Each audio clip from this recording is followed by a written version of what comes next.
शुरुआत कर रहे हैं अहम खबर के साथ। ताजा अपडेट है, अतीक अशरफ का पोस्टमार्टम जारी है। एसआरएन अस्पताल में यह पोस्टमार्टम किया जा रहा है। पोस्टमार्टम के बाद परिजनों को अतीक अहमद और उसके भाई अशरफ के शव सौंप दिए जाएंगे। फिलहाल यह पोस्टमार्टम चल रहा है। 5 डॉक्टर्स की टीम पोस्टमार्टम कर रही है। अतीक अशरफ से जुड़ी एक और बड़ी खबर यह कि अतीक अशरफ हत्याकांड पर न्यायिक आयोग गठित कर दिया गया है। 3 सदस्यीय न्यायिक आयोग का गठन किया गया है। 2 महीने के अंदर न्यायिक आयोग को अपनी जांच रिपोर्ट सौंपनी है। इलाहाबाद हाईकोर्ट के रिटायर्ड जज की अध्यक्षता में इस आयोग का गठन किया गया है। जस्टिस अरविंद त्रिपाठी न्यायिक आयोग के अध्यक्ष होंगे। और अगली बड़ी खबर, अतीक और अशरफ को दफनाने की तैयारी भी जारी है। कसारी मसारी कब्रिस्तान में ही दफनाए जाएंगे दोनों के शव। इसी कब्रिस्तान में अतीक के पिता की भी कब्र है। बेटे असद को भी इसी कब्रिस्तान में दफनाया गया था और अब अतीक और अशरफ को भी यहीं दफन किया जाएगा। और इस वक्त हमारे तमाम सहयोगी हमारे साथ जुड़े हुए हैं जो इन्वेस्टिगेशन पर भी नजर बनाए हुए हैं। लेकिन अब आपको लिए चलेंगे विपिन चौबे के पास, क्योंकि पोस्टमार्टम लगातार जारी है। विपिन, आपके पास क्या अपडेट आ रही है? कितना वक्त और लगेगा? क्योंकि कहा यह जा रहा था कि 4-5 घंटे का पूरा प्रोसेस है।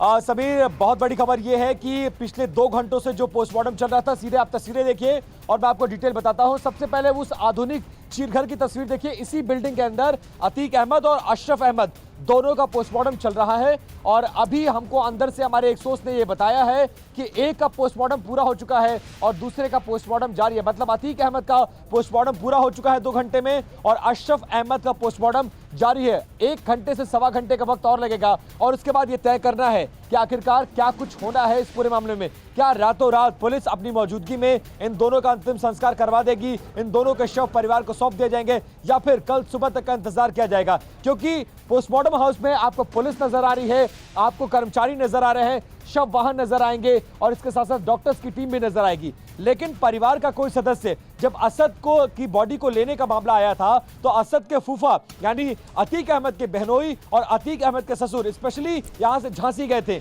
लेकिन प्रयागराज के इस पोस्टमार्टम हाउस में अब तक परिवार का कोई सदस्य नहीं आया है। ऐसे में क्या बॉडी सीधे फैमिली को घर जाकर सुपुर्द किया जाएगा या फिर परिवार को किसी को बुलाना पड़ेगा? क्योंकि डॉक्यूमेंटेशन करना बहुत जरूरी है और विदाउट डॉक्यूमेंटेशन बॉडी हैंडओवर नहीं हो सकती है। तो तस्वीरें आपके सामने आधुनिक चीरघर जो जनपद इलाहाबाद का है, एसआरएम मेडिकल कॉलेज का, इसी बिल्डिंग में पोस्टमार्टम चल रहा है। विपिन, यहाँ पोस्टमार्टम हो रहा है और 2 शव, लेकिन वो 3 हत्यारे जिनको गिरफ्तार कर लिया गया, उनसे जुड़ी क्या और कोई जानकारी हासिल हो रही है? क्योंकि जहां वो रुके थे होटल में, वहां पुलिस पहुंची, वहां से सामान बरामद किया। क्या कोई और जानकारी सामान के जरिए या वो जहां होटल में रुके थे उनको मदद पहुंचाने वाले लोगों को लेकर सामने आई हो अभी तक? देखिए सुमारा, उन हत्यारों की गिरफ्तारी को लेकर 18 घंटे का लगभग वक्त हो चला है और 24 घंटे के अंदर नियमतः पुलिस को मजिस्ट्रेट के सामने पेश करना होता है और उसके बाद अगर पुलिस रिमांड मांगती है तो रिमांड मिलेगा, नहीं मांगती है तो जुडिशियल कस्टडी में भेज दिया जाएगा। इस वक्त तीनों आरोपियों को, हत्या के आरोपियों को इस वक्त कोर्ट ले जाने की तैयारी चल रही है। मजिस्ट्रेट के सामने पेश किया जाएगा और उसके बाद जेल भेज दिया जाएगा, क्योंकि जो भी उनसे पूछताछ करनी थी कल रात से लेकर अब तक उनसे पूछताछ की जा चुकी है। आला कत्ल बरामद हो चुका है। फॉरेंसिक टीम ने सब कुछ सील कर दिया है, केस डायरी में सब कुछ उसके मजमून को दर्ज कर दिया गया है और अब आगे की पूछताछ के लिए अगर जरूरत पड़ी तो आगे रिमांड ले सकती है पुलिस। लेकिन फिलहाल मजिस्ट्रेट के सामने पेश करने की तैयारी है और वहां से संभवतः जुडिशियल कस्टडी में इन तीनों हत्या के आरोपियों को भेज दिया जाएगा। बहुत बहुत शुक्रिया विपिन, आपका इस ताजा जानकारी और अपडेट के लिए। नजर बनाए रखें, आगे भी आपसे जानकारी लेते रहेंगे। इस बीच एक और अहम खबर है, अतीक अहमद और अशरफ को दफनाने की तैयारी भी जारी है। कसारी मसारी कब्रिस्तान में ही दोनों के शवों को दफनाया जाएगा। इसी कब्रिस्तान में अतीक के पिता की भी कब्र है। बेटे असद को भी इसी कब्रिस्तान में दफनाया गया था, क्योंकि एनकाउंटर में उसे मार गिराया गया था और उसके बाद इसी कब्रिस्तान में उसके शव को भी दफन किया गया था और यहीं पर अब अतीक अहमद और उसके भाई अशरफ को दफनाया जाएगा पोस्टमार्टम के बाद।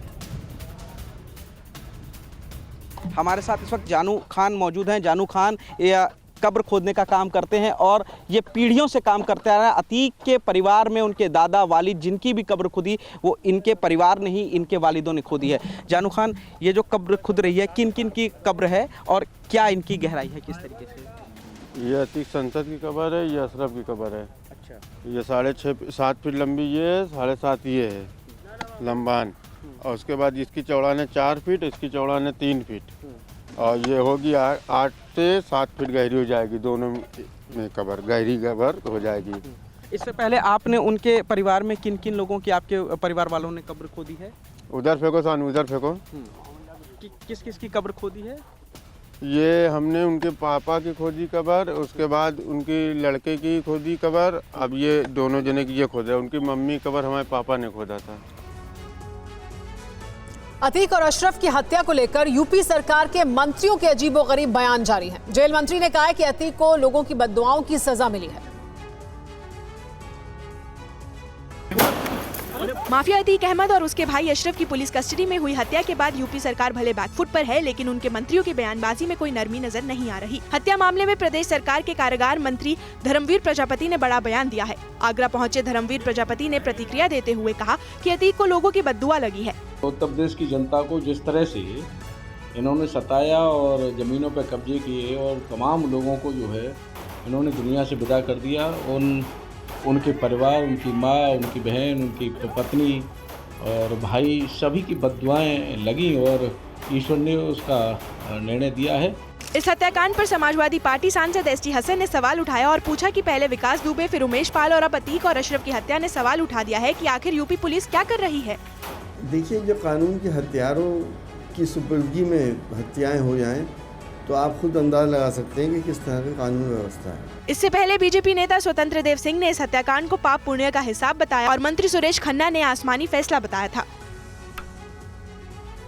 और कल प्रयागराज में हुए माफिया अतीक अहमद और अशरफ हत्याकांड में पहली गोली चलाने वाले शूटर सनी सिंह का आपराधिक इतिहास भी सामने आ गया है। सनी सिंह पर कुरारा थाने में 14 मुकदमे दर्ज हैं। इसके तार सुंदर भाटी गैंग से भी जुड़े। माफिया अतीक अहमद के सर पर गोली मारने वाले इस अपराधी का नाम सनी सिंह है। देखिए कितनी फुर्ती से पलक झपकते ही पुलिस और मीडिया को चकमा देते हुए अतीक के सिर पर गोलियां दाग दी। अतीक तुरंत ही जमीन पर गिर पड़ा, लेकिन सनी की फायरिंग जारी रही। वो अतीक और इसके बाद जमीन पर गिरे उसके भाई अशरफ पर ताबड़तोड़ गोलियां बरसाता रहा। हमीरपुर का रहने वाला सनी सिंह एक पेशेवर अपराधी है। इसके ऊपर कुरारा थाने में 14 मुकदमे दर्ज हैं। 2016 में पुलिस के ऊपर भी फायरिंग कर चुका है। हमीरपुर जेल में बंद रहने के दौरान इसने कई बड़े अपराधियों और गैंगस्टरों से संबंध बनाए।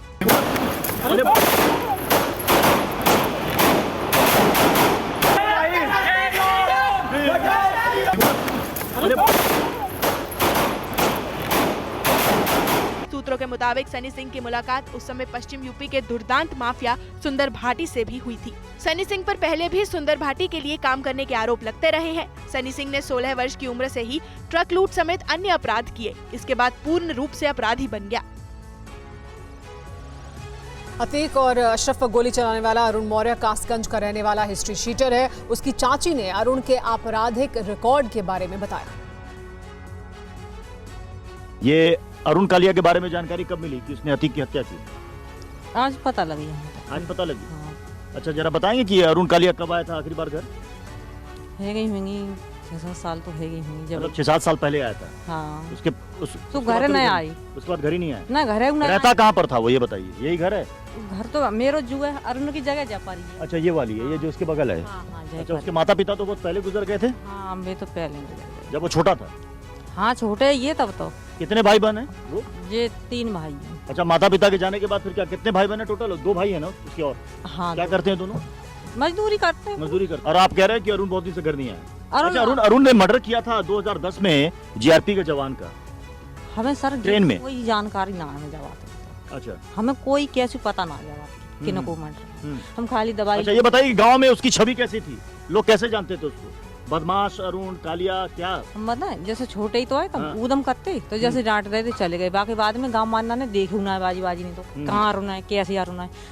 अतीक और अशरफ शूटआउट पर राजनीतिक बयानबाजियां भी तेज हो गई हैं। कांग्रेस और समाजवादी पार्टी ने अतीक हत्याकांड पर सवाल उठाए। शनिवार रात जो कुछ हुआ शायद ही किसी ने ऐसी कल्पना भी की होगी। भारी पुलिस बंदोबस्त के बीच 3 हत्यारों ने अतीक अहमद और उसके भाई की हत्या कर दी। मीडिया से बातचीत के दौरान अतीक अहमद पर मीडिया कर्मी बनकर आए हत्यारे हमला कर देंगे, यकीन करना मुश्किल था। समाजवादी पार्टी से अतीक अहमद के गहरे रिश्ते रहे हैं। अतीक शूटआउट पर सपा सांसद सवाल उठा रहे हैं।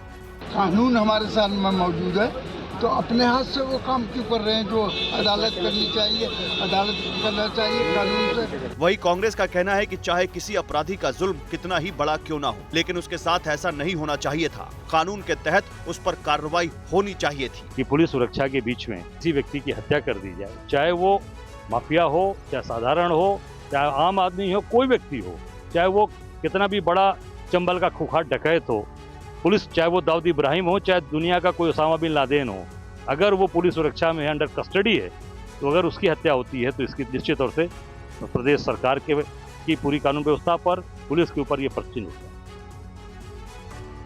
माफिया अतीक अशरफ हत्याकांड के मास्टरमाइंड की तलाश जारी है। अतीक अशरफ को गोली मारने वाले तीनों शूटर गिरफ्तार हो गए हैं। 2 अज्ञात आरोपियों की तलाश भी जारी है। शूटर्स के पास आधुनिक पिस्तौल कहां से आई, जांच में जुटी है पुलिस।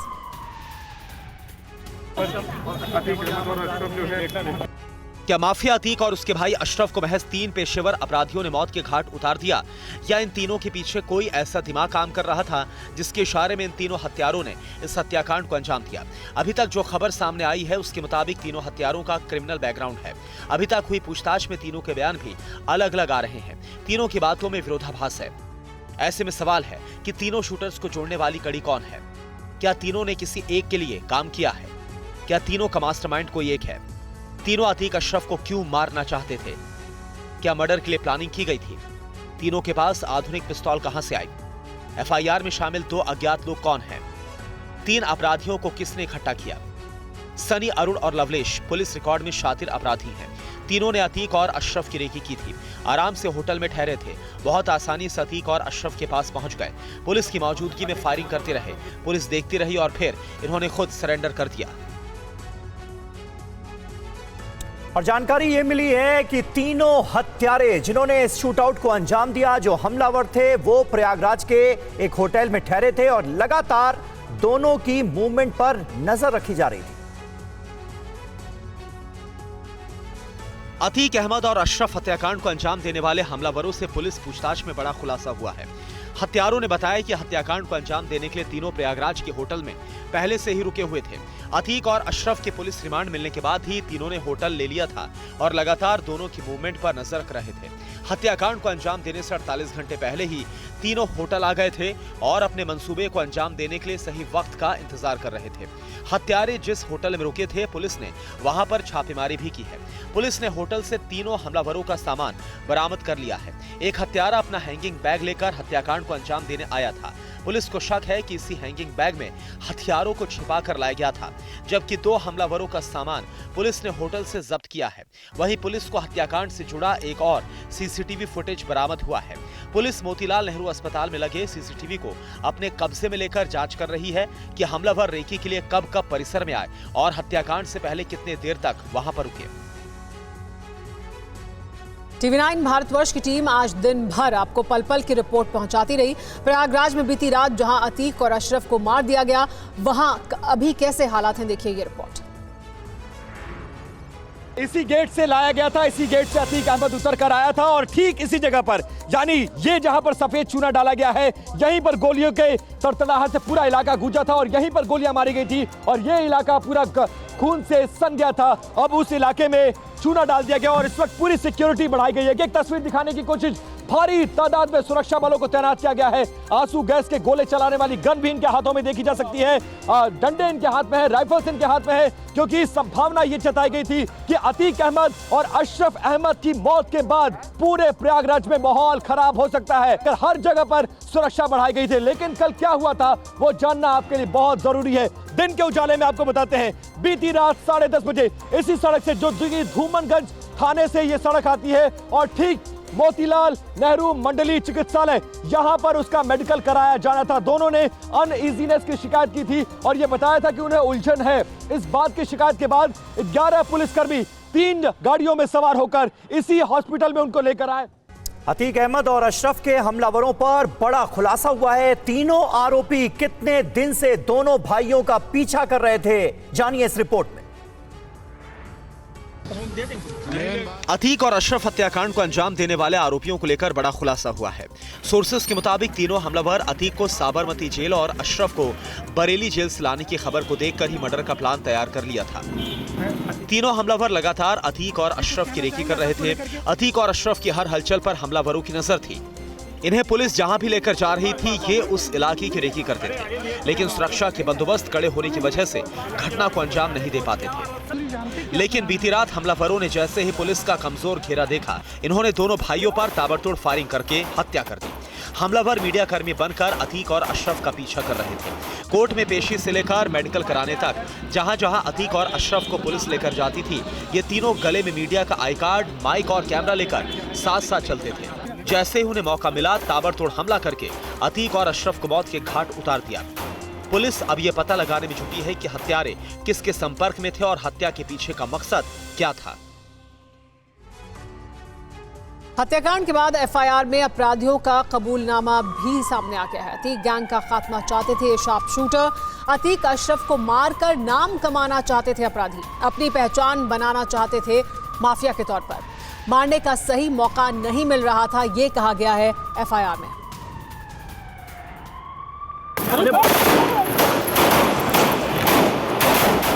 अतीक अशरफ के हत्यारों की उम्र 18 से 23 साल के बीच थी। इतनी कम उम्र में ये तीनों अतीक अहमद की हत्या कर रातों रात बड़ा डॉन बन जाना चाहते थे। इनको लगता था कि यह हत्याकांड को अंजाम देकर आसानी से फरार हो जाएंगे। शाहगंज थाने में दर्ज एफआईआर में आरोपी लवलेश तिवारी, सनी, अरुण मौर्य पर 302, 307, 147 के तहत मामला दर्ज किया गया है। हत्यारे लवलेश तिवारी की उम्र 22 साल, सनी की उम्र 23 साल, अरुण मौर्य की उम्र सिर्फ 18 साल थी। हत्यारे अतीक गैंग को खत्म करके नाम कमाना चाहते थे। उन्हें मारने का सही मौका नहीं मिल रहा था। मौका मिलते ही मार डाला। एफआईआर में बताया गया है कि प्लानिंग के तहत आरोपी पत्रकार बनकर आए और मीडिया कर्मियों की भीड़ में शामिल हो गए। एक हत्यारे के पास कैमरा, दूसरे के पास माइक था और अतीक अशरफ की रिमांड के बाद से ही हत्या की प्लानिंग थी। फायरिंग में एक कांस्टेबल और हमलावर लवलेश को भी गोली लगी। और पुलिस ने अतीक और अशरफ हत्याकांड के हत्यारों समेत 5 लोगों के खिलाफ एफआईआर दर्ज की है, जिसमें 2 अज्ञात लोग भी शामिल हैं।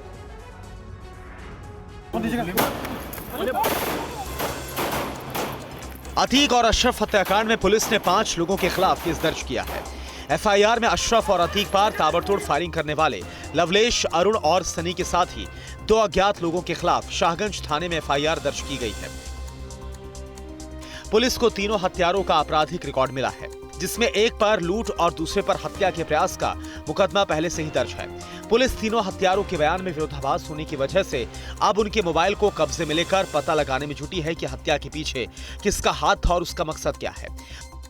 पुलिस को आरोपियों के मोबाइल से कई अहम सुराग मिले हैं, जिनको वेरीफाई किया जा रहा है। हत्यारों के मोबाइल से उनके लोकेशन, व्हाट्सएप चैट और कॉल डिटेल का ब्यौरा भी इकट्ठा हो रहा है। वहीं एक हत्यारे का नाम हमीरपुर से जुड़ने के बाद पूरे जिले में सुरक्षा कड़ी कर दी गई है। शहर के सभी चौराहों पर पुलिस तैनात है। हत्याकांड में शामिल सनी का परिवार हत्याकांड के बाद से फरार है। पुलिस पता लगाने में जुटी है। वहीं नासिक पुलिस ने भी एक संदिग्ध को हिरासत में लिया है, जिस पर नेटवर्क में शामिल होने का शक है। अतीक और अशरफ हत्याकांड के आरोपियों का क्रिमिनल रिकॉर्ड है। पुलिस पूछताछ में उन्होंने कहा कि अतीक और अशरफ की हत्या कर वो डॉन बनना चाहते थे और अतीक की तरह ही अपराध की दुनिया में अपना सिक्का जमाना चाहते थे। यही वो पिस्टल है जिससे अतीक और उसके भाई अशरफ को मारा गया। हर किसी के जहन में बस एक ही सवाल है कि अतीक शूटआउट को अंजाम देने वाले हत्यारे आखिर कौन थे। पुलिस के कड़े सुरक्षा पहरे में वो अतीक और उसके भाई अशरफ पर हत्या की हिम्मत कैसे जुटा पाए। शुरुआती पड़ताल में पता चला है कि ये तीनों आरोपी अतीक अशरफ हत्याकांड को अंजाम देकर अपराध की दुनिया का बड़ा माफिया बनना चाहते थे। पुलिस को लगता है कि इन हत्यारों ने किसी के इशारे पर इस वारदात को अंजाम दिया था। अब पुलिस इस हत्याकांड के मास्टरमाइंड तक पहुंचना चाहती है। तीनों हत्यारे प्रयागराज के बाहर के रहने वाले थे। सूत्रों से मिली खबर के मुताबिक हमलावर लवलेश तिवारी बांदा, सनी कासगंज का और अरुण मौर्य हमीरपुर का रहने वाला है। हत्यारों के मोबाइल फोन से पुलिस को कई अहम सुराग मिले हैं। हत्यारों के मोबाइल के जरिए मास्टरमाइंड तक पहुंचने की कोशिश है। पुलिस जानना चाहती है कि हत्यारे किसके संपर्क में थे और हत्या का मोटिव क्या था। आरोपी 3 दिनों से अतीक अहमद की रेकी कर रहे थे। हत्यारों ने कल भी वारदात वाली जगह की रेकी की थी। और अतीक अशरफ हत्याकांड पर क्या कहना है केंद्रीय मंत्री कौशल किशोर का? हमारी संवाददाता प्रीति श्रीवास्तव ने उनसे खास बात की। हमारे साथ केंद्रीय राज्य मंत्री कौशल किशोर जी मौजूद हैं, उन्हीं से बात करेंगे। सर, क्या हो रहा है आपकी सरकार में? खुलेआम गोली मार दी जा रही है पुलिस कस्टडी में। देखिए, आदरणीय योगी आदित्यनाथ जी की सरकार में पूरी तरीके से कानून व्यवस्था चुस्त दुरुस्त करने का वो काम किए हैं और इसकी चर्चा पूरे देश में है। ये जो घटना है ये एक सोची समझी साजिश के तहत माननीय मुख्यमंत्री आदरणीय योगी आदित्यनाथ जी की सरकार को बदनाम करने के लिए और कानून व्यवस्था चुस्त दुरुस्त कानून व्यवस्था को चैलेंज करने के लिए ये घटना कारित की गई है। इसमें कहीं ना कहीं कोई साजिश है और इसके लिए माननीय मुख्यमंत्री जी बहुत ही संजीदगी से कल से बैठक किए हैं। एक 3 सदस्यीय जांच आयोग का गठन किया है। इसके पीछे कौन लोग हैं निश्चित तरीके से जांच के बाद जो भी पता चलेगा, जो लोग भी इसमें शामिल होंगे मुख्यमंत्री जी निश्चित तरीके से उस पर कार्रवाई होगी। और आपको बताएं कि प्रयागराज की घटना के बाद लखनऊ में मंत्रियों की सुरक्षा बढ़ा दी गई है। साथ ही मंत्रियों के आवास के पास मीडिया की एंट्री पर रोक लगा दी गई है।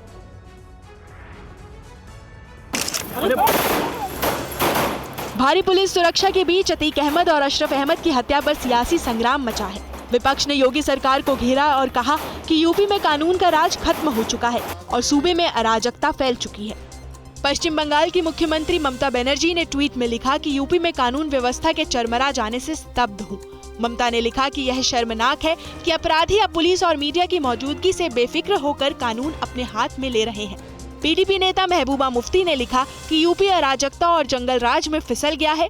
यहाँ जय श्री राम के नारों के बीच कट्टर दक्षिणपंथियों द्वारा जघन्य हत्याओं और अराजकता का जश्न मनाया जा रहा है। यूपी में हुई इस जघन्य हत्या पर कांग्रेस ने भी सवाल उठाया है। कांग्रेस अध्यक्ष मल्लिकार्जुन खड़गे ने लिखा कि अपराधी की सजा के फैसले का अधिकार न्यायपालिका को है। इससे खिलवाड़ करने की अनुमति किसी को नहीं दी जा सकती। अतीक और अशरफ के मारे जाने की खबर पूरे देश को सकते में डालने वाली है। हर तरफ से यही आवाज उठ रही है कि जब ये केस इतना हाई प्रोफाइल था तो फिर अतीक और अशरफ की सुरक्षा को हल्के में क्यों लिया गया।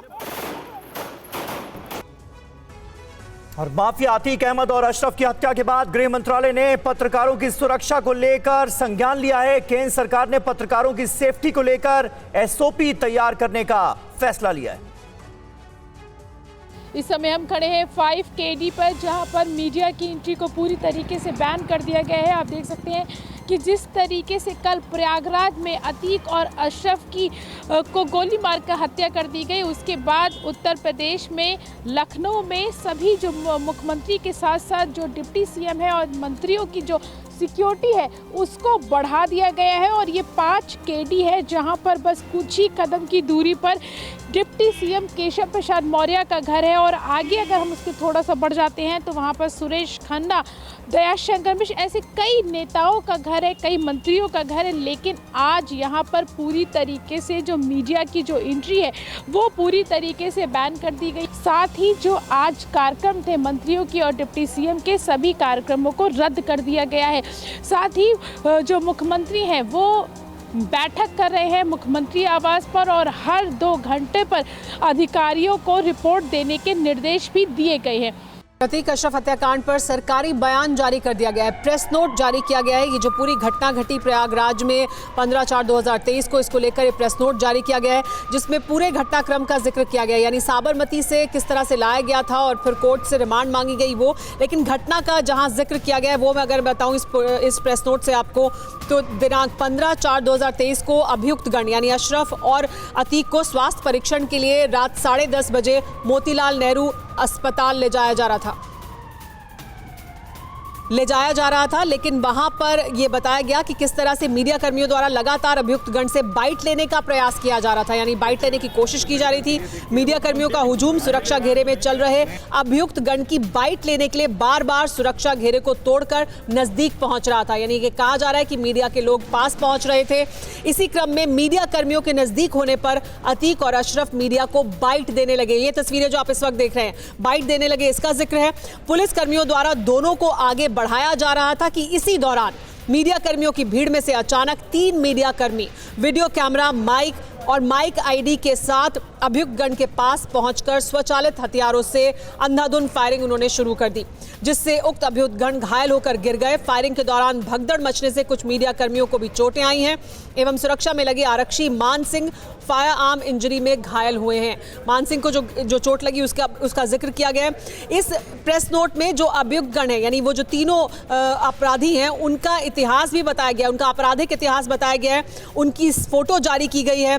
अरुण मौर्य, पुत्र दीपक कुमार, ये तस्वीरें जो आप इस वक्त देख रहे हैं, ये तीनों तस्वीरें जारी की गई। अरुण मौर्य ये पुत्र हैं दीपक कुमार के, सनी पुराने जगत सिंह के बेटे हैं और लवलेश तिवारी यश कुमार तिवारी के पुत्र हैं। ये तीनों तस्वीरें पुलिस के पकड़ने के बाद की तस्वीरें हैं, पुलिस कस्टडी की ये तीनों तस्वीरें हैं। इनका आपराधिक रिकॉर्ड क्या है वो भी बताया गया है। इस प्रेस नोट में बताया गया है कि आपराधिक रिकॉर्ड क्या कह रहा है। मोहित उर्फ सनी की उम्र 23 साल है और इसके बारे में बताया गया है कि पेशेवर अपराधी है, थाना कुरारा का हिस्ट्री शीटर है, जिसके विरुद्ध जनपद हमीरपुर के कुरारा थाने में कुल 14 मुकदमे दर्ज हैं, जिसमें हत्या का प्रयास, लूट, अवैध शस्त्र, अवैध मादक पदार्थों का परिवहन एवं गैंगस्टर एक्ट के अपराध शामिल हैं। लवलेश तिवारी की जो उम्र है वो 22 साल है, वो पुत्र है यज्ञ कुमार तिवारी के और उनके विरुद्ध जनपद बांदा के थाना कोतवाली नगर और बबेरू में अवैध शराब की तस्करी, मारपीट, महिलाओं से छेड़छाड़ और आईटी एक्ट के अभियोग दर्ज हैं। और तीसरा जो इसमें आरोपी है अरुण कुमार मौर्य, उसकी उम्र सिर्फ 18 साल है, दीपक कुमार का पुत्र है। ये आपराधिक इतिहास की जानकारी की जा रही है, यानी उसके आपराधिक इतिहास की जानकारी अभी तक हासिल नहीं हुई है, लेकिन ये तीनों पुलिस कस्टडी में जब ले लिया गया था, इन्हें हत्या इन्होंने की, उसके बाद की ये तस्वीरें हैं पुलिस कस्टडी की और तीनों की जो हिस्ट्री है वो भी बताई गई है। कौन कौन से हथियार इनके पास थे जिससे इन्होंने इस हत्या को अंजाम दिया, उसके बारे में भी बताया गया है। बिल्कुल, और ये बहुत महत्वपूर्ण है सुमेरा कि पहली बार पुलिस की कस्टडी में इन तीनों अपराधियों की, इन तीनों हमलावरों की तस्वीरें सामने आई हैं। इनके नाम, पते और आपराधिक इतिहास के साथ पूरी जानकारी मीडिया के साथ साझा की गई है। इस प्रेस नोट में एक 30 बोर की पिस्टल मिली है कंट्री मेड, एक 9 mm की पिस्टल मेड इन टर्की बरामद की गई है, इसकी पूरी जानकारी दी गई है। एक 9 mm की पिस्टल है जिगाना मेड इन टर्की, जिसके बारे में हम आपको पहले भी बता रहे थे, ये बरामद की गई है। मृतकों का पोस्टमार्टम नियमानुसार कराया जा रहा है। अंतिम संस्कार धार्मिक रीति रिवाज से करने हेतु अभियुक्त गणों के शव नियमानुसार उनके परिजनों को सौंप दिए जाएंगे, यह भी बताया गया है। घटना की सूचना स्थानीय स्तर से राष्ट्रीय मानवाधिकार आयोग, राज्य मानवाधिकार आयोग को समय से प्रेषित की गई है, यह बताया गया है। और दूसरा, न्यायिक आयोग का गठन किया गया है, क्योंकि बहुत सारे सवाल खड़े हो रहे हैं जिनके जवाब अभी तक नहीं मिले हैं। पुलिस पर भी लापरवाही का आरोप लग रहा है कि पुलिस की कस्टडी में इस हत्याकांड को कैसे अंजाम दिया गया, उसका भी जिक्र है कि इसकी जांच की जा रही है। जांच कैसे की जा रही है वो बताया गया है। न्यायिक आयोग का गठन किया गया है। लिखा क्या गया है देखिए, गृह विभाग द्वारा कमीशन ऑफ इंक्वायरी एक्ट 1952 के तहत 15 अप्रैल को घटित प्रयागराज के संपूर्ण घटनाक्रम की विस्तृत जांच हेतु न्यायिक आयोग का गठन किया गया है। इस हेतु गृह विभाग द्वारा औपचारिक आदेश निर्गत कर दिए गए हैं। 3 सदस्यीय न्यायिक आयोग 2 माह के भीतर पूरे प्रकरण की जांच कर रिपोर्ट शासन को सौंपेगा। 2 महीने का वक्त दिया गया है, ये क्लियर किया गया है। 3 सदस्यीय आयोग माननीय अरविंद कुमार त्रिपाठी द्वितीय सेवानिवृत्त न्यायाधीश उच्च न्यायालय इलाहाबाद के, यानी हाईकोर्ट, इलाहाबाद हाईकोर्ट के जो फॉर्मर जस्टिस हैं अरविंद कुमार त्रिपाठी, वो इस आयोग के अध्यक्ष होंगे, ये बताया गया है। उन्हीं के नेतृत्व में यह आयोग कार्य करेगा। इसके अलावा सुबेश कुमार सिंह IPS सेवानिवृत्त DGP उत्तर प्रदेश और ब्रजेश कुमार सोनी सेवानिवृत्त न्यायाधीश हैं, ये इस न्यायिक आयोग के 2 और सदस्य होंगे। यानी पूरी डिटेल इस प्रेस नोट में साझा की गई है। बताया गया है कि क्या हो रहा है और किस तरह से इस डबल मर्डर को अंजाम दिया गया। सुमेरा जी हाँ, तो देखिए 3 मुख्य बातें हैं इस प्रेस नोट में। पहले वो पूरा घटनाक्रम कि कैसे साबरमती से लाया गया, कोर्ट में पेश किया गया, रिमांड ली गई। उसके बाद दूसरी जो अहम जानकारी है वो अभियुक्तों के बारे में है, उनके आपराधिक रिकॉर्ड के बारे में है, उनकी हिस्ट्री के बारे में है, कौन से हथियार बरामद हुए हैं और अब आगे क्या होगा, अभी क्या हो रहा है, यानी पोस्टमार्टम और फिर न्यायिक आयोग का गठन होने के बाद कैसे जांच होगी। हमारे साथ पंकज जुड़ गए। पंकज, ये जो प्रेस नोट है उसमें कल से अभी तक जो जानकारी हमें हासिल हो रही थी वो सब कुछ शामिल है, यानी किस तरह से ये घटना को अंजाम दिया गया, लेकिन वो घटना तो मीडिया कैमरों के सामने ही हुई है। वो पूरी घटनाक्रम, इन अभियुक्तों के बारे में जानकारी और अब न्यायिक आयोग का गठन हो रहा है, ये पूरी जानकारी दी गई है। लेकिन अभी बहुत से सवाल हैं जो बाकी हैं।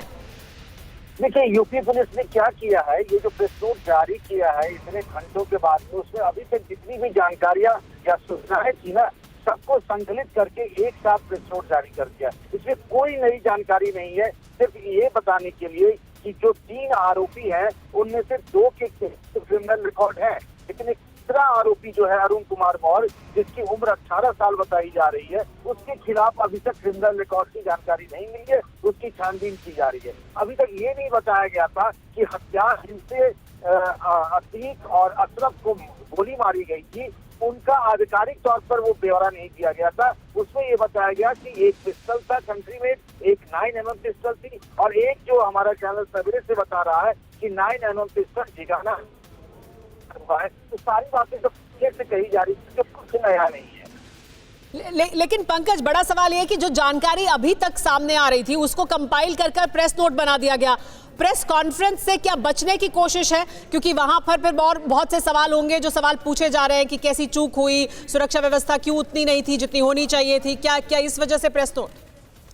देखिए, जाहिर सी बात है कि वो सरकार अभी प्रेस कॉन्फ्रेंस नहीं करना चाहती है। मेरे पास इस बात की पुख्ता जानकारी है। ये तय हुआ था कि यूपी पुलिस के एक जिम्मेदार अधिकारी एक न्यूज एजेंसी को सिर्फ बाइट दे देंगे, साउंड बाइट, मतलब अपनी बात कह देंगे, लेकिन बाद में तय किया गया कि ये भी नहीं होगा, सिर्फ प्रेस नोट जारी कर दी जाए और जानकारी दे दी जाए। पंकज, एक खास बात यह है कि लापरवाही का कहीं कोई जिक्र नहीं है। जो सबसे गंभीर सवाल खड़ा हो रहा है इस पूरे घटनाक्रम के सामने आने के बाद कि पुलिस की कस्टडी में आखिर अपराधी, बदमाश, हमलावर इस डबल मर्डर को अंजाम देने में कैसे कामयाब हो गए। इस प्रेस नोट पर अगर हम गौर कर रहे हैं तो साफ तौर पर एक लाइन लिखी गई है कि मौके पर मौजूद पुलिसकर्मियों ने त्वरित व आवश्यक बल का प्रयोग करते हुए तीनों हमलावरों को पकड़ लिया। एक बड़ी खबर बता देते हैं, इसका जवाब लेंगे समीर पंकज से। बड़ी खबर है कि तीनों शूटर थोड़ी देर में कोर्ट में पेश किए जाएंगे। नरेंद्र कुमार रिमांड मजिस्ट्रेट के सामने पेशी होगी इन तीनों की। प्रयागराज कोर्ट में भारी सुरक्षा बल की तैनाती कर दी गई है। कोर्ट के चारों ओर रास्ते ब्लॉक कर दिए गए हैं, यानी अब पूरी सुरक्षा व्यवस्था बरती जा रही है। इन्हें कोर्ट में पेश करने से पहले मजिस्ट्रेट के सामने प्रयागराज कोर्ट में भारी सुरक्षा बल को तैनात किया गया है। नरेंद्र कुमार हैं जो रिमांड मजिस्ट्रेट हैं, उनके सामने इन तीनों की पेशी होगी, जिनकी फोटो जारी कर दी गई है इस प्रेस नोट में। ये तीनों, जिनको कल से हम लगातार देख भी रहे हैं वीडियो में, ये तीनों शूटर थोड़ी देर में कोर्ट में पेश किए जाएंगे और इनकी फिर रिमांड ली जाएगी। रिमांड मजिस्ट्रेट के सामने इन्हें पेश किया जाएगा। पंकज झा लगातार हमारे साथ बने हुए हैं। पंकज, यानी इस प्रेस नोट का अगर हम जिक्र करें, आधिकारिक तौर पर यह नहीं कहा जा रहा है कि इन अपराधियों ने, इन बदमाशों ने हत्याकांड को अंजाम देने के बाद सरेंडर किया। कहा यह जा रहा है कि पुलिस ने इन्हें पकड़ा है। आधिकारिक तौर पर यह बताया जा रहा है कि पुलिस ने इनको पकड़ा है। उसके पीछे पुलिस का ये तर्क है कि जो वीडियो के आखिरी हिस्से में 2 पुलिस वाले एक आरोपी को पकड़े हुए कंधे से और वो धार्मिक नारे लगा रहा, बस उतनी सी जो वीडियो की क्लिपिंग मिली है उसी के आधार पर यूपी पुलिस ने कहानी रख दी। लेकिन आप पूरा वीडियो को देखेंगे तो किसी ने भी भागने की कोई कोशिश नहीं। ठीक है, ठीक है पंकज, मैं आता हूं आपके पास। हमारे एक और सहयोगी विपिन चौबे हमारे साथ इस वक्त जुड़ चुके हैं। विपिन, लगातार कई एक्सक्लूसिव खबरें हम तक पहुंचा चुके हैं इन्वेस्टिगेशन से जुड़ी।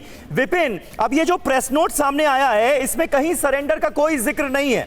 कहा यह जा रहा है कि त्वरित कार्रवाई करते हुए, आवश्यक बल का प्रयोग करते हुए इन अपराधियों को पुलिस वालों ने पकड़ लिया। बिल्कुल, ये बहुत ज्यादा शर्मनाक है और आप ये समझिए ना सिर्फ इस प्रेस नोट में बल्कि एफआईआर में भी इस बात का जिक्र किया गया है कि पुलिस ने बहुत बहादुरी के साथ उन तीनों हत्या के आरोपियों को पकड़ा है, लेकिन तस्वीरें कभी झूठ नहीं बोलती हैं। विपिन, लेकिन जहां पूरे आप देश के मौजूद सामने है, पूरी दुनिया के सामने है। विपिन, लेकिन जहां आप मौजूद है वहां हम भारी सुरक्षा बल देख रहे हैं इस वक्त। अब पूरी तैयारी की गई है इन शूटर को रिमांड मजिस्ट्रेट के सामने पेश करने से पहले। बिल्कुल, मैं तस्वीरें आपको प्रयागराज के कचहरी की दिखा रहा हूं और आप देखिए इंतजाम कैसे हैं। इस कचहरी के तरफ आने वाले रोड को पूरी तरह से ब्लॉक कर दिया गया है। सिर्फ मीडिया, पुलिस कर्मियों के अलावा किसी को आने की इजाजत नहीं है। सैकड़ों की तादाद में पुलिसकर्मी और पुलिस के बड़े अधिकारियों ने यहां पर मोर्चा संभाला हुआ है। आशंका है कि उन पर भी हमला हो सकता है और इस बीच खबर यह कि स्पेशल रिमांड मजिस्ट्रेट के सामने पेश किया जाएगा, जहां संभवतः पुलिस रिमांड की भी मांग कर सकती है और अगर रिमांड की मांग नहीं करती है तो जुडिशियल कस्टडी में भेज दिया जाएगा और अगर जुडिशियल कस्टडी मिलती है तो सीधा नैनी जेल इनको ट्रांसफर किया जाएगा। उसको लेकर तैयारियां पूरी। और आप देखिए ये कचहरी का मेन चौराहा है, गहमा गहमी आप देखिए, लोगों की भीड़ देखिए, मीडिया कर्मियों का जमावड़ा देखिए, पुलिस के इंतजाम देखिए। और यहीं पर हमारे एक और संवाददाता पुनीत शर्मा इस वक्त हमारे साथ मौजूद हैं, जो कि सुबह से इस खबर को ट्रैक कर रहे हैं। मैं चाहूंगा रोहित लगातार आप तस्वीरें दिखाते रहिए और हम पुनीत से भी बात करेंगे। पुनीत, क्या कुछ तैयारी आपको नजर आ रही है और कितने देर में पेश कर दिया जाएगा? देखिए, तस्वीरें दिखाइए। अब से थोड़ी देर में उम्मीद की जा रही है 5 से 10 मिनट में किसी भी वक्त पुलिस की टीम आरोपियों को लेकर के, जिनमें अरुण, लवलेश और सनी है, इनको लेकर के आएंगे यहाँ पर, इनको पेश किया जाएगा। सबसे बड़ी बात यह, चूंकि मीडिया के भेष में ये तीनों कातिल आते हैं, तो ऐसे में बैरिकेड के दूसरी तरफ मीडिया को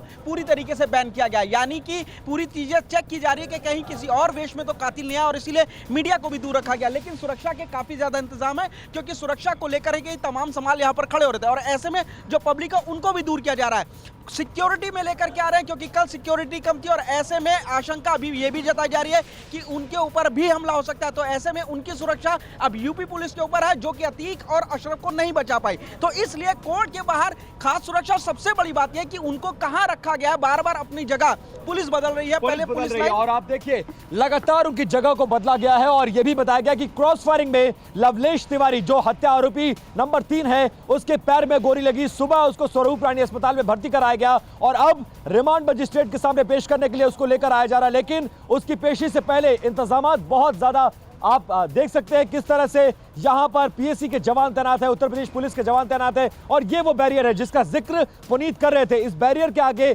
मीडिया कर्मियों को भी जाने की इजाजत नहीं है। दोनों तरफ से बैरिकेड कर दिया गया, इस रोड को ब्लॉक कर दिया गया है। उधर से भी कोई इधर नहीं आ सकता है, इधर से कोई उधर नहीं जा सकता और सामने की तरफ वो गेट जो सामने की तरफ आपको नजर आ रहा है, वहां भी पुलिस का जमावड़ा आपको नजर आएगा। यहीं पर special remand magistrate Narendra Kumar बैठे हैं, जो कि संडे को छुट्टी के दिन एक मजिस्ट्रेट जरूर बैठता है। इसी आपात स्थिति के लिए उनके सामने पेश किया जाएगा। कुछ मिनटों का वक्त और उसके बाद लेकिन ये तीनों जो हत्या के आरोपी हैं, इस वक्त जो ताजा प्रेस नोट जारी किया गया है वो मेरे हाथ में है। लेकिन नई बात क्या है, नई तस्वीरें जो हैं वो सामने आई हैं, क्योंकि इन तीनों हमलावरों को कल रात से लगातार आप टीवी स्क्रीन पर देख रहे होंगे, गोलियां चलाते हुए, धड़ाधड़ गोलियां चलाते हुए मीडिया के कैमरों के सामने, सबके सामने। अतीक अहमद और भाई उसके अशरफ, उस पर गोलियां चलाई गई, दोनों की हत्या कर दी गई। अब इनकी एक एक डिटेल जो है वो सामने आ चुकी है। एक एक करके हम आपको इनकी डिटेल बताते हैं। अरुण मौर्य, इनके पिता का नाम है दीपक कुमार, ये जो है ये पुलिस की गिरफ्त में है। थोड़ी देर में रिमांड मजिस्ट्रेट नरेंद्र कुमार के सामने इसकी पेशी होगी। अरुण कुमार मौर्य जो है, इसकी उम्र 18 साल है और यही वो शख्स है, यही वो अपराधी है जिसके बारे में कोई पुराना क्रिमिनल रिकॉर्ड पुलिस को अभी तक नहीं मिला है। बाकी दो जो हैं वो पेशेवर अपराधी हैं, इससे पहले भी जराइम की दुनिया में बहुत कुछ कर चुके हैं, बड़े बड़े अपराध अंजाम दे चुके हैं। ये देखिए, मोहित उर्फ सनी, ये है दूसरा हमलावर और इसके पिता का नाम जगत सिंह। इसकी जो हिस्ट्री शीट है वो भी हमारे पास है। थाना कुरारा का ये हिस्ट्री शीटर बताया गया है, जिसके विरुद्ध हमीरपुर के कुरारा थाने में कुल 14 मुकदमे दर्ज हैं। 14 मुकदमे दर्ज हैं इस हमलावर के खिलाफ पहले से भी, जिसमें हत्या का प्रयास, लूट, अवैध शस्त्र, अवैध मादक पदार्थ और परिवहन एवं गैंगस्टर एक्ट के अपराध शामिल हैं। अब तीसरे अपराधी की बात करते हैं, लवलेश तिवारी, जिसके बारे में ये कहा जा रहा है कि जब ये गोली चला रहे थे ये और इसके साथी, तो एक गोली इसके पैर में भी लगी, इसको इलाज के लिए अस्पताल भी ले जाया गया था। लवलेश तिवारी की उम्र 22 साल बताई जा रही है और इसके खिलाफ भी तमाम तरह के अपराध जो हैं वो पहले सामने आ चुके हैं, यानी इसका एक जबरदस्त क्रिमिनल रिकॉर्ड है। तो 2 का क्रिमिनल रिकॉर्ड पुलिस को मिल गया है, लेकिन एक अपराधी जो है उसका कोई पुराना क्रिमिनल रिकॉर्ड अभी नहीं मिला है। और इस वक्त विपिन चौबे हमारे सहयोगी लगातार पल पल की अपडेट दे रहे हैं। विपिन, आज इन तीनों हमलावरों को, तीनों हत्यारों को कोर्ट में पेश किया जाएगा और आपके पीछे जबरदस्त बंदोबस्त हम देख रहे हैं पुलिस का, प्रशासन का। जरा उसके बारे में बताएं और तस्वीरें दिखाएं वहां की। बिल्कुल, मैं बिना वक्त जाए किए समीर आपको तस्वीरें दिखाता हूं। लगातार बैरिकेड्स को लाने का सिलसिला जारी है। इस बड़ी मशीन के जरिए इन बैरिकेड्स को लाया गया है। ऑलरेडी इस रोड को ब्लॉक करके रखा गया है।